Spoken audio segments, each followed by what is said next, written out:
if you're truly deconstructing, and maybe we should talk about what that means at some point, but if you're truly deconstructing, you're searching for truth, relentlessly searching for truth. You're not just trying to tear something down for the sake of it. That's something different. That's not deconstruction. No, that's just leaving the church. Go. Welcome to the Hope in Real Life podcast with Jason Gore. Our team is passionate and committed to bringing you more hope in the everyday, real areas of your life. If this conversation and content is valuable for you, please do us a favor. Like, subscribe, and even share. You never know how valuable it could be to share a little bit of hope with someone else. Let's get the conversation started. Welcome to this episode of Hope in Real Life podcast, and I'm here with my good friend Ben Foote, who, depending on how we roll the episodes out, they've already heard one episode with you, or maybe they haven't yet. Who knows? But if you don't know, Ben is a good friend of mine, also a pastor, a teacher, a dad, and a husband. And, you know, I use this regularly when I try to explain people. You're just one of the most normal guys, down-to-earth guys that I've ever met in my entire life. I completely respect that about you. So thanks for being here with us. Yeah, man. Thanks again on this episode. And we're going to be talking about deconstruction and what that really means and kind of delving into some different areas. But when we did in season 1, we talked about mental health, physical health, emotional health, and spiritual health worked its way in there as well. And so many of our listeners, many of them are Christians, many of them aren't on their own spiritual journey. And so we thought, man, let's just take some time and recognize what's going on right now. What is this idea of deconstruction? Is it beneficial? Is it unhealthy? How do we interact with people that are going through it? And so I just love to start out by asking, you know, for the sake of our viewers, for the sake of our listeners, Ben, why is this topic of deconstruction important to you? This is like, I'm super passionate about this and about doubt. Really, deconstruction in my mind is people who grew up in the church who are now doubting. The fancy word for that is deconstruction, you know, and the people who didn't grow up in church just call it like I doubt. I don't believe any of that stuff, right? Yeah.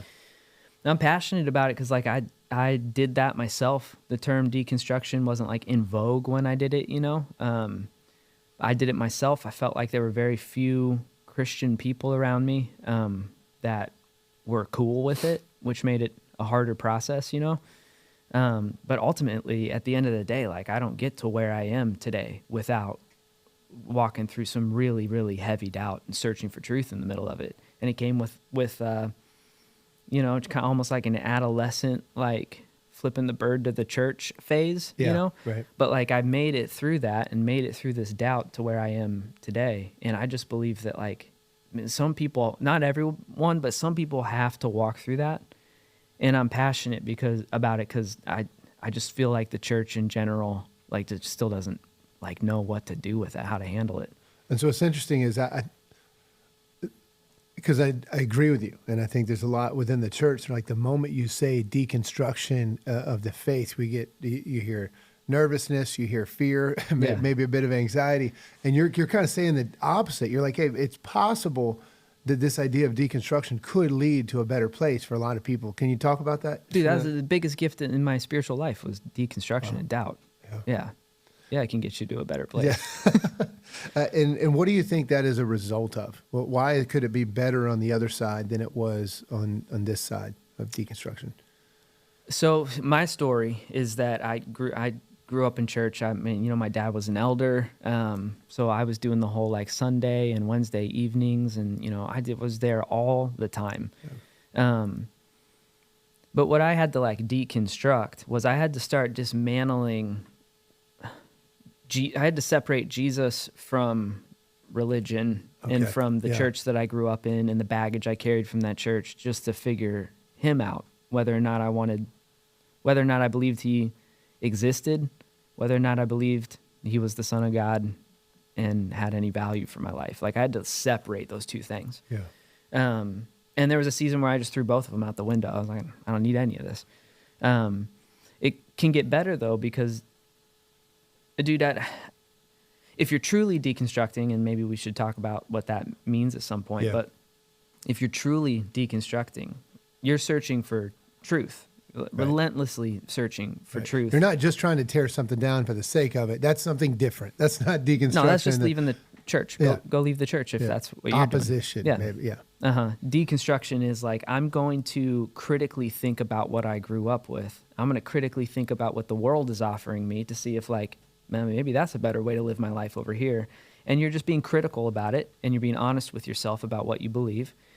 And for me, it led to genuine faith, where what I had before was like family. I don't know what it was, dude. It was family heritage, or, I got to go to church because it's not worth the conversation I'm going to have at lunch later today if I don't. I don't know what it was, but it wasn't faith. Right. Yeah, you can get you to a better spot because you're going to, at the end of it, genuinely believe something. Yeah. Let's see, you and I were talking about this before, a passion that I think you and I both have, but speak to, as opposed to just talking about this idea of deconstruction, take a moment, Ben, and talk to the parent or the friend who has another friend who's going through deconstruction, or the parent who has a child who comes in and says, hey, I don't really know if I believe what maybe you think I'm supposed to believe.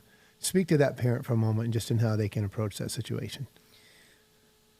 That's where I felt like I got a little bit wounded with everyone except for my dad. My dad handled it really well. Like, will forever be thankful to the way he handled my doubt.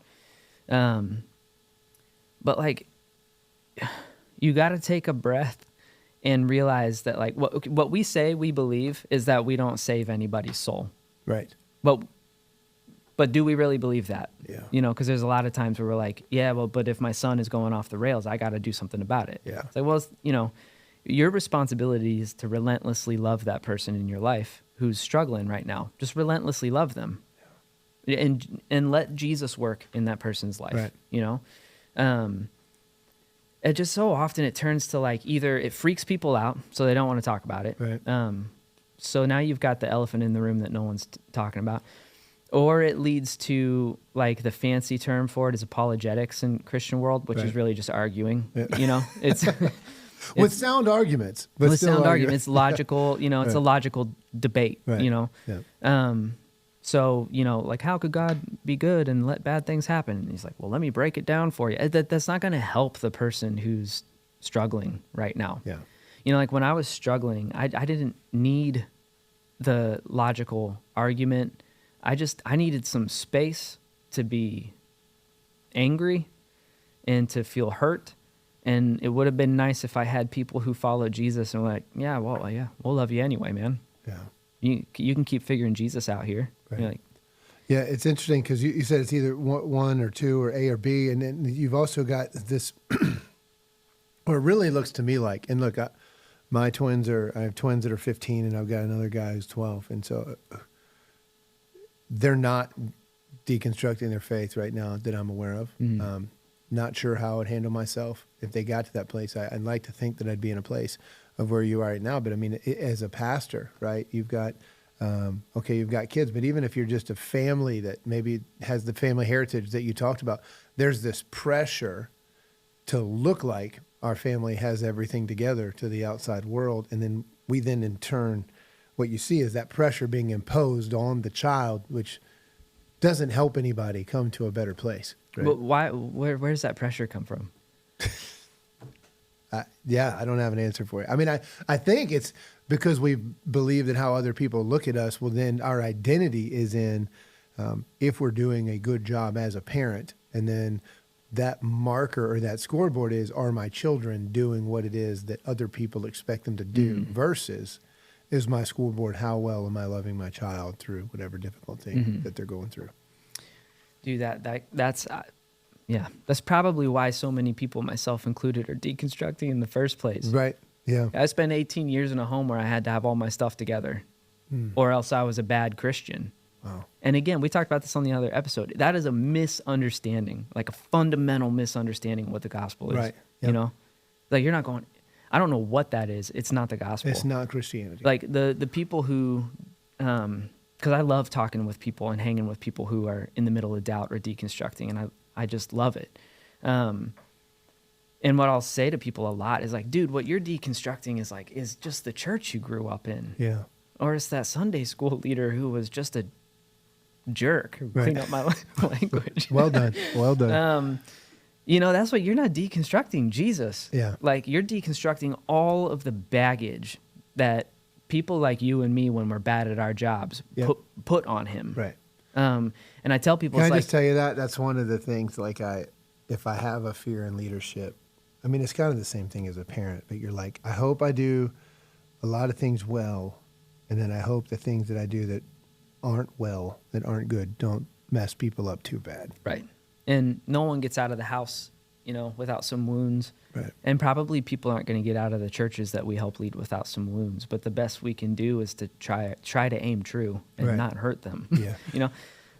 But I don't know, dude, half the people, more than that I talk to, who are struggling with doubt and deconstructing, it's like the metaphor I use is like, dude, if my son Micah wants to learn to play baseball, that's what he's doing now. I love baseball, grew up playing it. I watch 162 games a year. I love baseball. Yeah. And if he wants to learn to play baseball, we go out together and he's got the mitt on his head and he's kicking the ball around. It's like, dude, I don't know what you're playing, but it's not baseball. And I don't know what people grew up in, but it wasn't Jesus centric or Christianity, man. Who's your favorite baseball team? Cleveland Guardians. Cleveland Guardians. How's that going for you? Well, dude, they haven't won a World Series since 1948. 1948. I've been alive. You knew the year, though. Yeah, I know the year. You knew the year. 38 years old. And I've not seen them win anything cool, dude. We are going to take a brief break from our show to let you know about a resource that we are making available to you. If you're looking for a resource on personal development or spiritual enrichment, then you've got to check this out. It's a free tool. Now, free to our listeners. Free is good. It was not free for us to create, but free for our listeners, made specifically for anyone who's looking for a bit more hope in their everyday life. Listen to the features: daily devotions, parenting tips, financial resources, marriage insights. There's even a community where you can share prayer requests if you've got things going on in your life, and you can see and know that other people are praying for you. This is going to be available in early January. We'll make sure everybody knows. Stay tuned. Keep looking for it. We'll have it out. But listen, tomorrow can be better than today, and hope is possible, even in real life. Let's get back to the show. I've got one of these questions written down. Is deconstructing trending? I was like, okay, yes, people are doing it. We're hearing about it. So let's put that one aside. Why? What are the reasons? What are the reasons? Because this could be good for people that might be in that place, like maybe really thinking through the why for them, or it could be valuable for people who say you are a follower of Jesus. Like, you need to be aware of why other people would be doing this. So what are some of the reasons? The term's trending, but people have been doing this forever. Thank you for saying that, by the way. Yeah, That's this really great this point. isn't new. Right. There's just like a new cool term for it. Yeah. So people have been doing it forever. I think that the reason the term is trending, and maybe it feels like there's more people in that like young adult age range who are doing this, I think has two big reasons. One of them is the internet just gave us easy access to all kinds of different worldviews. Yeah.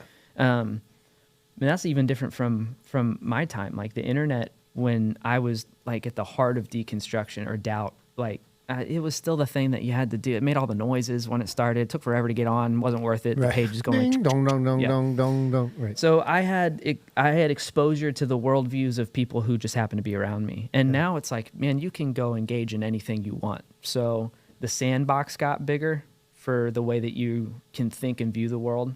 I think that's one key piece. And another thing, dude, is our politics in America are out of control. Yeah. And there's been this inbreeding, in my opinion. I'm not saying this is Hope Community Church's opinion.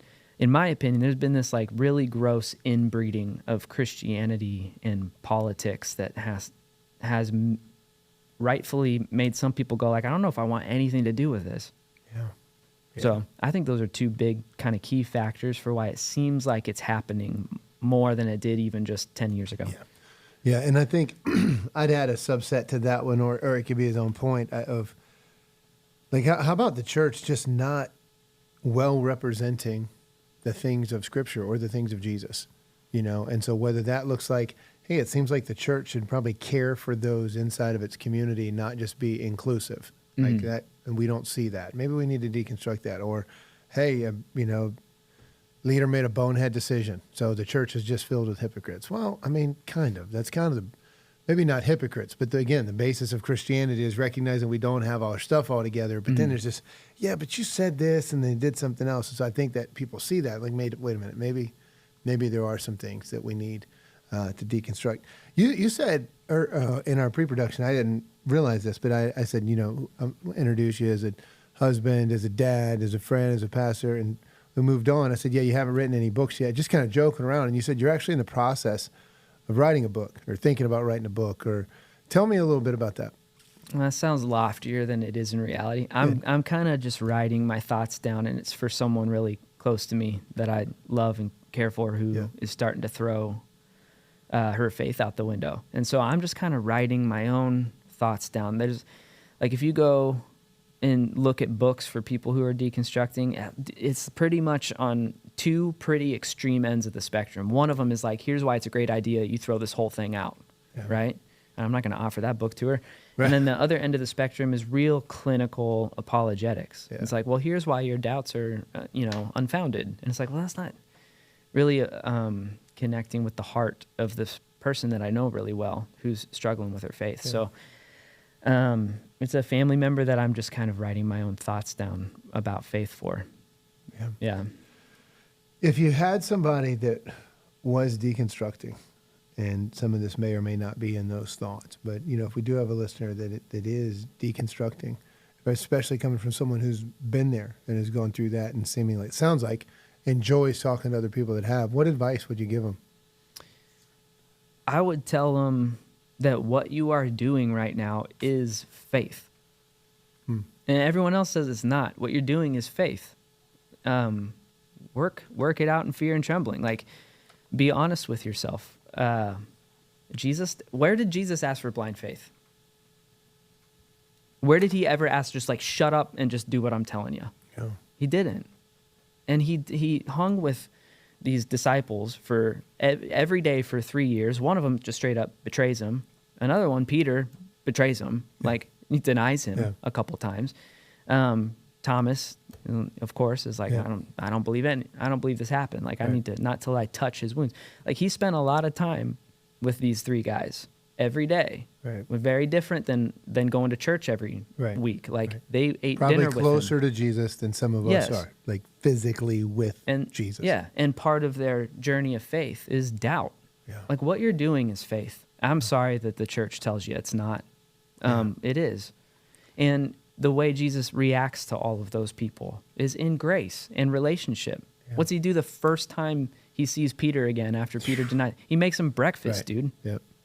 Come eat waffles with me. Yeah. He's not sitting there going like, until you have a few key points figured out and a few stances you've taken based on what I say is true, we can't be in relationship. He doesn't say that. If we're being true to the text, I think it was fish, not waffles. But I mean, I just want to, Waffles would have been better, man. It would have been I have to deconstruct that. Jesus was keto. Yeah. He was not doing the whole. How about resources? I mean, it doesn't sound like you got a lot because you said one's over here and then one's over here. I would say, like, you need to go find. I know that most Christians out there are really uncomfortable with what you're walking through, but that's not all of us, man. Yeah. Like, you've got to find someone that you can ask these questions to. Like, email me, man. Like, even if you don't know me, you live on the other side of the country, like, find someone. That's badbaseballteam@gmail.com. Yeah, is that perpetual losers. We'll put a way to reach out in the show notes. Yeah, do it. And so, I would say the same thing, man. I would say if you're beat up on the church, if you're deconstructing that, like, don't look for a building, don't look for a model of religion, but find a person that. I believe at the end of the day, if you're seeking truth, if you're truly seeking truth, I believe, in my belief, right? I know your belief is that Jesus is the truth, and I believe if you're seeking, you're going to find. But find someone who is actively seeking that you trust, that you believe, like, hey, they don't act like their life is perfect, but they do have something to them, and there is something to their faith, and they're just going to love you right where you are. and be willing to walk through this thing together and just see what God does. And someone you can ask questions to who doesn't feel like they're going to have all the answers all the time. Yeah. It's okay if someone, like, find the person who can say, like, I don't know, man, let's go figure that out together. Yeah. But don't throw Jesus out just because his people suck sometimes. Right. Yeah. So here's what I'm hearing. If I kind of summate and highlight out here, number one, man, deconstruction can be a healthy part of your faith journey. Yeah. So here are two guys that are doing their best to follow Jesus, to love their families well, to serve their communities well, who can say, no. Doubt can be an incredibly important part. Deconstruction, if we want to use that word, can be an incredibly beneficial part of your faith journey. So don't hear anything other than that.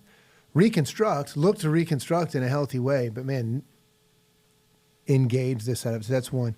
The other thing that I heard at the beginning is if you're a parent or if you're a friend of somebody who seemingly is doubting, who is going through deconstruction, be really careful in how you interact with them. Don't necessarily try to prove them. And you can have conversations, but above everything else, love them. Mm-hmm. You know, I mean, the Bible even says you should always have a reason for the hope that you have, but it also says to do so with gentleness and respect. Yeah. And those are all aspects of love.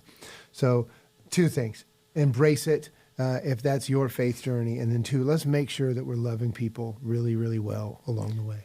One other quick thing that I'd say is key is you have to be honest with yourself. And so because of that, you have to construct something. Right. Okay. Now my hope and prayer is that you construct a worldview and a way of life based on Jesus. I love that for you. It works. It's the only thing out there that I found that works. Yeah. But you have to construct something. And I think the one caution I'd give people who would say they're deconstructing is I meet a lot of people who say that, but what they're doing is they've been hurt by church because they put blind faith in it. And now they're just putting blind faith in something totally different. Right. Like you're not deconstructing the new thing you adopted. Right. You know, you're not testing that as rigidly as you're testing the faith you grew up with. So I think that might be the one thing in retrospect I did well, was like, I'm not going to blindly accept anything, dude. I'm gonna dig in and like relentlessly pursue truth. I'm not gonna passively accept anything. No, that's good, because the reality is it's very, you mentioned the media and the things being dumped on us. There is a worldview right now that does say, hey, just whatever your truth is, go find that thing.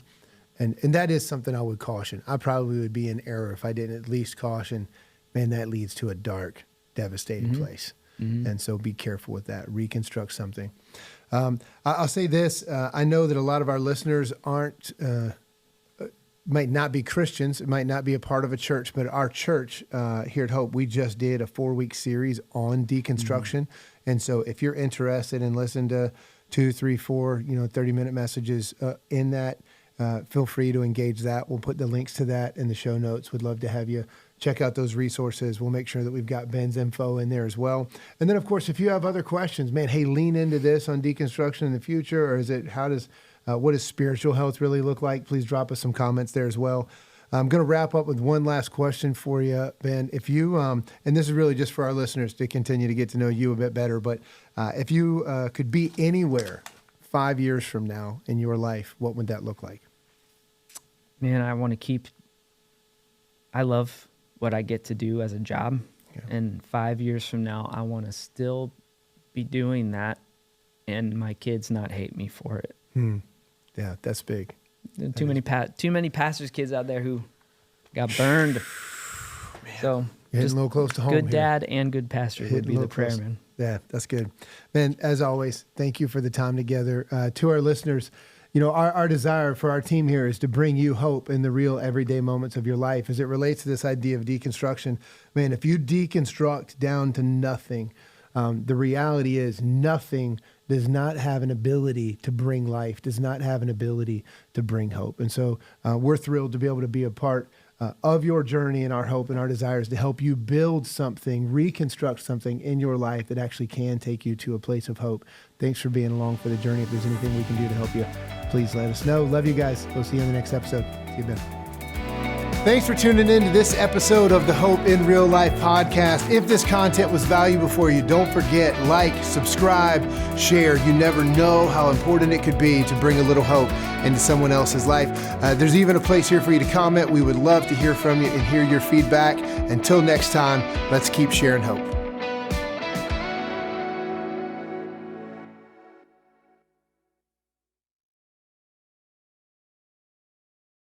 Well, hello, Hope in Real Life family. We want to give you an opportunity to celebrate the true meaning of Christmas at one of our family-friendly Christmas Eve services. Now, I know you folks are all over the country here, but online at gethope.tv, we will have our Christmas Eve services at 6 p.m. and 8 p.m. Would love to have you tune in and join. It's a family-friendly affair. Can't wait to see you on Christmas Eve. Having said that, if you are in or around the Triangle, we would like for you to be our very special guest. We have 20 services between December 21st and December 24th across 4 or 5 different locations in and around the Triangle. So to find which location would best serve you, go to gethope.net/Christmas, and that's where you get your they are free tickets, but it just lets you know which service to attend and where there's space. Again, we'll put that in the description, gethope.net/Christmas. We would love to see you in person at one of our services on Christmas Eve. Can't wait to see you. Merry Christmas.